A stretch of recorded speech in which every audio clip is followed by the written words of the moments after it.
Hello everyone, in this video I'm going to share with you a very common and burning topic, that is climate change, about which every aware individual should have a deep understanding. Students, this topic is very important and quite often asked in competitive exam, in GK or general aptitude section. Except this, students of any stream, that may be arts, commerce or sciences like physical sciences, chemical sciences, biological sciences, environmental sciences, as well as forestry, may expect questions related to climate change. You can also be asked questions related to climate change in vivas as well as in interviews. Students, even a common layman, should know what are the main causes behind climate change and what are the solutions to combat it. So let's know what is climate change, what are its causes, example and the ways to combat the climate change.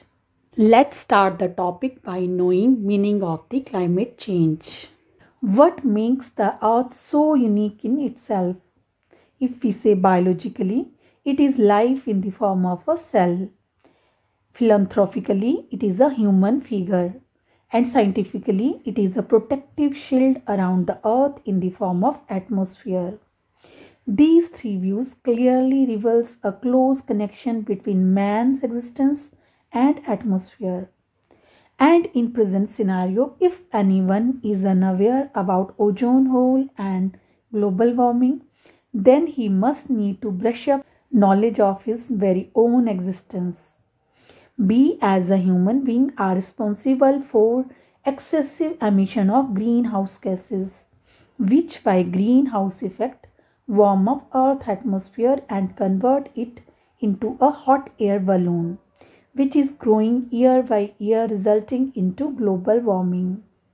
We already have noticed 2 degrees Celsius increase in temperature. So in very simple words, climate change is outcome of global warming, which is average increase in global temperature. Students, let's know how this temperature get enhanced and what is greenhouse effect. Being the student of life science, you all know what is greenhouse effect. Students, at daytime, sun releases energy in the form of light. This energy is absorbed by the earth's surface. Half of the energy is utilized by earth to warm up its surface and half is reflected back in the form of infrared radiations, as you can see in this image. And these infrared radiations are absorbed by the cloud, dust or the atmosphere gases and raise the temperature of the earth surrounding. Gases absorbing infrared radiations are called as greenhouse gases.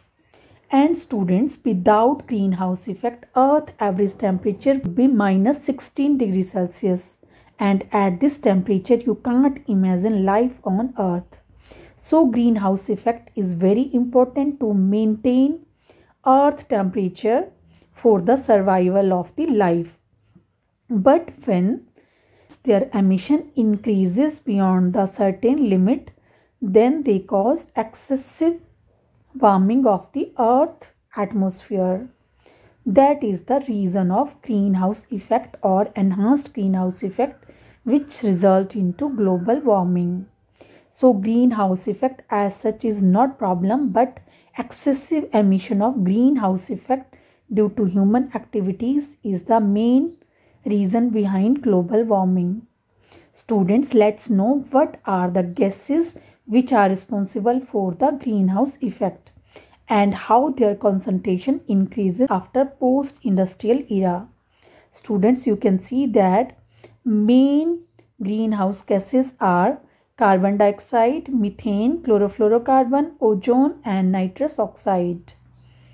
Students, you can compare in this table that there is a significant increase in the greenhouse gas emission between pre-industrial era to post-industrial era. And you can see that CO2 concentration was 280 parts per million during pre-industrial era. After post-industrialization, it increased to 388 parts per million, and it contributes 56% toward greenhouse effect, and lifespan of CO2 in atmosphere is 5 to 200 years. Likewise, methane was 770 parts per billion during pre-industrial era, while its concentration increased to 1870 parts per billion after post-industrialization, and contribute 18% toward greenhouse effect, and its lifespan is 412 years. Chlorofluorocarbon was absent before industrialization, but after industrialization, its concentration was 534 parts per billion. Its contribution is 13% toward greenhouse effect, but its lifespan is largest among all the greenhouse gases, that is 45 to 260 years. Ozone was 25 parts per billion during pre-industrial, and after post-industrialization it was 34 parts per billion. It contributes 7% and remain from few hours to few days in atmosphere. Nitrous oxides were 270 parts per billion during pre-industrial and increased to 323 parts per billion after industrialization. They contribute 6% and their average lifespan is 114 years in atmosphere. Next is top 10 emitter of greenhouse gases, compiled in 2016. Students, according to this data, China was leading in total emission of greenhouse gases, and USA is among top on the basis of per capita gas emission. India lies at number 4 with respect to total emission and lies at number 10 with respect to per capita emission. So you can compare that per capita emission is largest for USA and it is second largest emitter to the greenhouse gases. No doubt India rank at number 4, but its total emission is much less as compared to other leading countries like China and USA. Students, this data however keeps on changing day to day, and you need to be brushed up with latest data. As you can see, data compiled in 2020 for the emission of CO2. Last data was emission for greenhouse gases, and this data is for the release of CO2. According to this, China contribute 29% CO2 to the atmosphere, and after that USA that contribute 15%, and India comes to number 3rd by releasing 7%, while rest of the world contribute 21%. This is the data compiled in 2020 and it is for the CO2 emission by top 20 countries. However, unlike previous data, it separated European Union and measured their CO2 emission individually. Next is human activities contributing greenhouse effect. Go forth and multiply. That what the human population has successfully been doing for thousands and thousands of years. That is expanding, exploring, migrating, conquering, utilizing, industrializing, and now destroying the foundation of very own existence. Students, as father of nation Mahatma Gandhi rightly said, our Mother Earth has everything to fulfill everybody's need, but not everybody's deed. So see, need is not problem here, problem is deed. Let's see various human activities which contribute toward greenhouse effect. And these are burning fossil fuel, the main contributing factor toward greenhouse effect. Then is deforestation, that is mainly done to expand agriculture and for the modernization. Then is intensive agriculture. For intensive agriculture, we need more and more fertilizer, so their production and utilization further enhance greenhouse gas emission. Next is industrialization. Again, it is a main contributing factor, and Last but not least, the modernization and urbanization. So these are the some of the contributing factor in greenhouse gas emission. We can see global greenhouse gas emission through gases, and we can say carbon dioxide that is released by fossil fuel and industrial processes contribute 65%, while carbon dioxide by forestry and other land use contribute only 11%.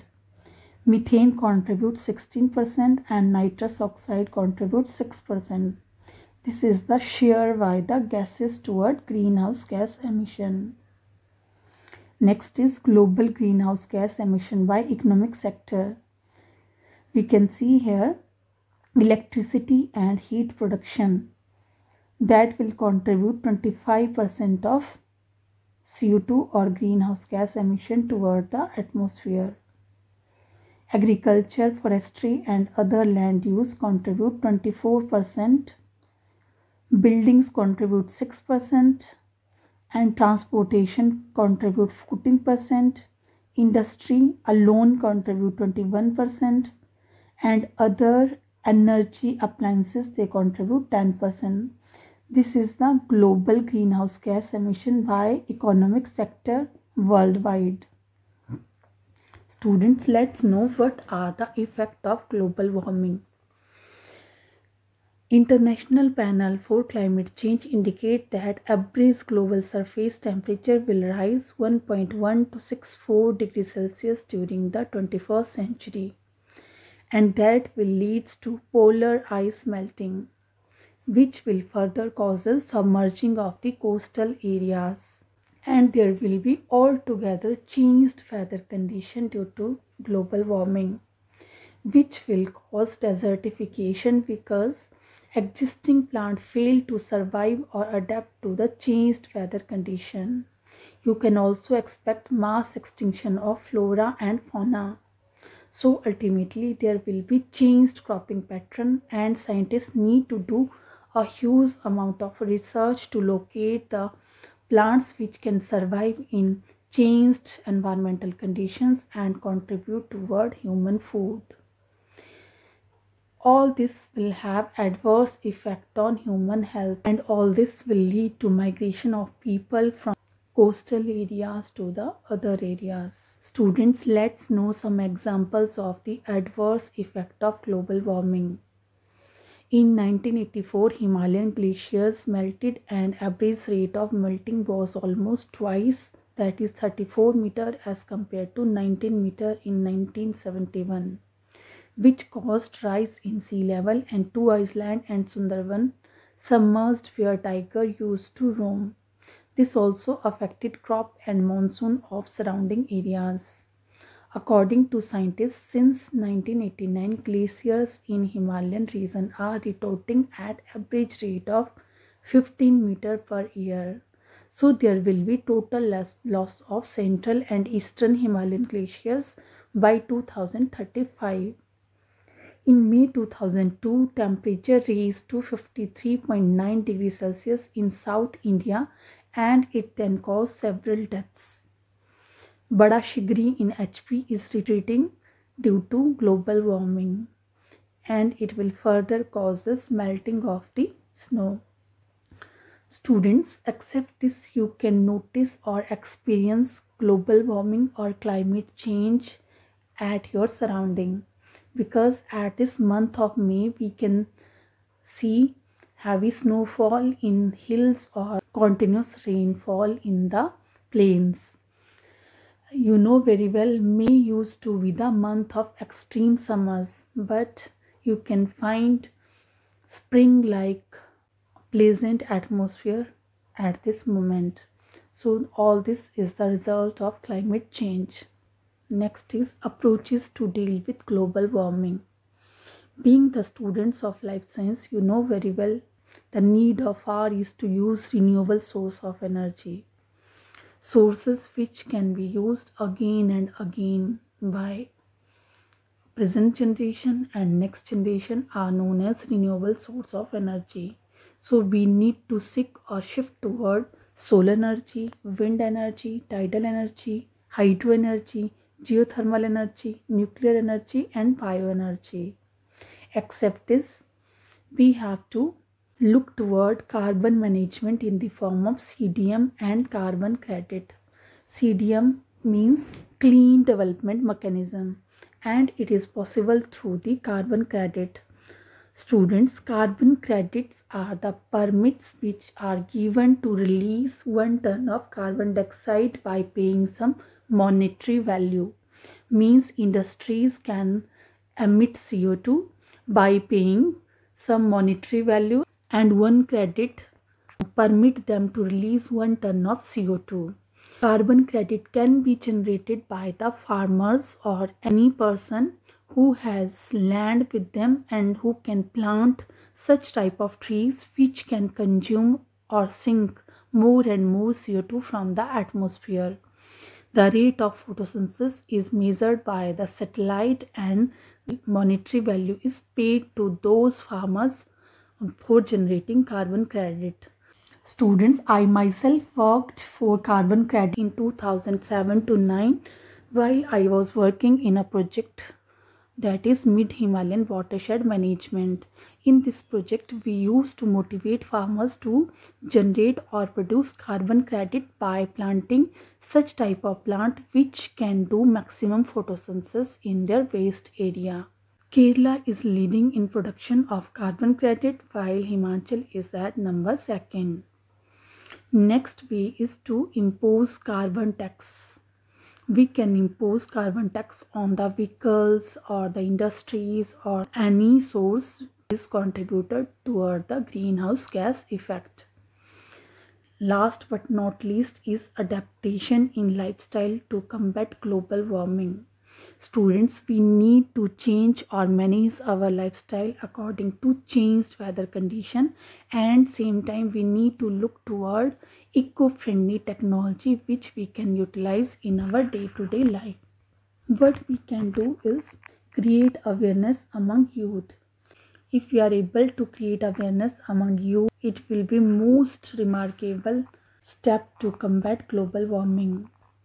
Avoid wastage and reuse as well as recycle all the possible things. Reduce our energy consumption. Use eco-friendly techniques like CFL bulbs, lamps and public transport. Adopt to the climate change. As I already explained, we need to shift toward eco-friendly technology. Plant more and more trees and conserve ecology. Students, our ex-president Dr. APJ Abdul Kalam once said that Indian people are very religious and we need to relate our religion with the developmental activities like planting tree, cleaning a road, wells and temples to make our surrounding clean and beneficial. I think this is his very good or valuable suggestion to follow. Next is emphasis on the sustainable industrial growth and development. Students, you know very well sustainable development is using natural resources in such a manner that we can exploit them up to their maximum and same time can conserve these resources for our coming generation. So sustainable development is need of hour. Next is national and international efforts. Students, various efforts were done at national and international level to combat global warming, and these started very earlier in 1969 when Vienna Convention was happened or signed, but it was effective from 1980. The main aim of this convention is to reduce the emission of chlorofluorocarbon and to protect the ozone layer in the atmosphere. After that, Earth Summit was held in 1992 in Rio de Janeiro, and this was mainly framework to combat global warming or climate change. It frameworked a treaty known as United Nations Framework Convention for Climate Change, and its main aim is to seek solution to reduce CO2 or other greenhouse gas emission below 1990 level. And outcome of this summit was Kyoto Protocol. Students, Kyoto Protocol was signed in 1997 to reduce greenhouse gas emission. It was effective from 2005 to 12 and signatories for this are 84 in number. But this protocol was not very successful. According to 12 countries, Kyoto Protocol was failed because developing countries, which are also major contributor for greenhouse gas emission, not forced to have same emission cut that was decided for the developed countries, and this created conflict between developed and developing countries regarding the emission cut of greenhouse gases. Developing countries like India put their point forward that they are in the path of the development and they can't have same emission cut as is decided for the developed countries. Same time, they also believe that global warming or climate change is the outcome of irresponsible activities of the developed countries. So why should they pay for the irresponsible activities of the developed countries? For this, developed countries put their point forward by saying that developing countries should not commit same mistake which they have committed. So these are the point of conflict between developing and developed countries. After Kyoto Protocol, there was Bali Summit in Indonesia in December 2007. Then Copenhagen Summit in December 2009 in Denmark. And these two summits resulted into Paris Protocol that was signed in 22 April 2016. And it is effective from 4 November 2016. Signatories were 195 for this protocol, and it again tried to develop synergies between developing and developed countries to reduce greenhouse gas emission. Latest climate change conference was held in December 25, 2019 in Chile. Both developing and developed countries have a controversial view, but they are ready to solve global warming challenges. And students, according to Paris Protocol, in spite of international conflicts, all developing and developed countries came on same platform to combat climate change or global warming. For this, developed countries are agreed to transfer technology and fund to developing countries to develop means to combat global warming or reduce greenhouse gas emission. And developing country like India is taking many domestic adaptation and mitigation action on voluntarily and systematic basis. These are national mission or goal in the area of solar energy, extensive use of renewable sources, boosting energy efficiency, adoption of green technology, large-scale reforestation, and promotion of green agriculture. So these are the point of hope to combat global warming. But student, at last I must say that we people only think but we don't implement things in matter and spirit. In my early student life, when I used to read in the books that we need to focus toward renewable source of energy, I used to think that in near future, after 10 to 15 years, we will cook food in solar cooker and adopt as much as renewable source of energy.